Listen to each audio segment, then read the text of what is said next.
അമേരിക്കയിലെ ലോസ് ഏഞ്ചൽസിലെ കാട്ടുതീ ഇതുവരെ നിയന്ത്രണ വിധേയമായിട്ടില്ല. തുടർച്ചയായി വീശിയടിക്കുന്ന കാറ്റാണ് പ്രതിസന്ധി ഉണ്ടാക്കുന്നത്.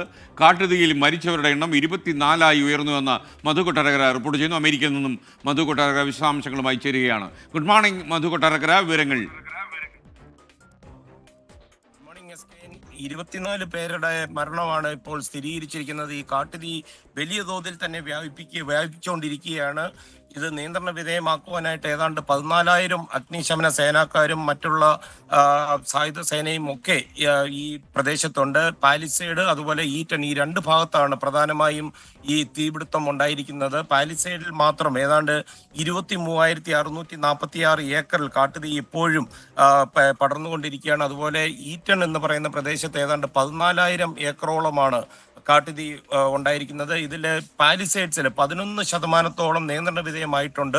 അതേസമയം ഈറ്റണിൽ 27% നിയന്ത്രണ വിധേയമായിട്ടുണ്ട്. പക്ഷേ വരും ദിവസങ്ങളിൽ ഏതാണ്ട് മണിക്കൂറിൽ 40 മൈൽ വേഗതയിൽ കാറ്റ് ആഞ്ഞു വീശാൻ സാധ്യതയുള്ളതുകൊണ്ട് ഈ കാട്ടുതീ ഇനിയും കുറേ ദിവസങ്ങൾ തുടരുമെന്നാണ് നമുക്ക് ലഭിക്കുന്ന വിവരങ്ങൾ.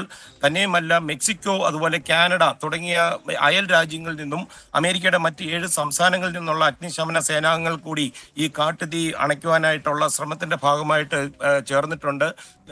കാറുകൾ അതുപോലെ ഭവനങ്ങൾ, മറ്റു കെട്ടിടങ്ങൾ ഉൾപ്പെടെ 12,000 സ്ട്രക്ചേഴ്സിനാണ് ഈ കാട്ടുതീയിൽ നശിച്ചു പോയത്. തന്നെയുമല്ല, 2028 ലോസ് ആഞ്ചൽസിൽ നടക്കുന്ന ഒളിമ്പിക്സിന്റെ വേദികൾക്ക് അടുത്ത് വരെ ഏതാണ്ട് 20 കിലോമീറ്റർ അടുത്ത് വരെ ഈ കാട്ടുതീ വന്നത് ഒളിമ്പിക്സിന്റെ വേദികൾക്ക് തന്നെ ഭീഷണിയായിട്ടുണ്ട്. ഡൊണാൾഡ് ട്രംപ്, നിയുക്ത പ്രസിഡന്റ്, ഇതുവരെയും ഈ സ്ഥലം സന്ദർശിച്ചിട്ടില്ല. കഴിവില്ലാത്ത ആൾക്കാരാണ് ഇത് കൈകാര്യം ചെയ്യുന്നതെന്നുള്ളൊരു വിമർശനം ഡൊണാൾഡ് ട്രംപ് വെച്ചിട്ടുമുണ്ട്.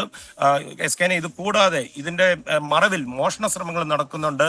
അഗ്നിശമന സേനാക്കാരുടെ വേഷമൊക്കെ ധരിച്ച 25ഓളം പേരെ പോലീസ് അറസ്റ്റ് ചെയ്യുകയും ചെയ്തിട്ടുണ്ട്. എസ്കേൻ.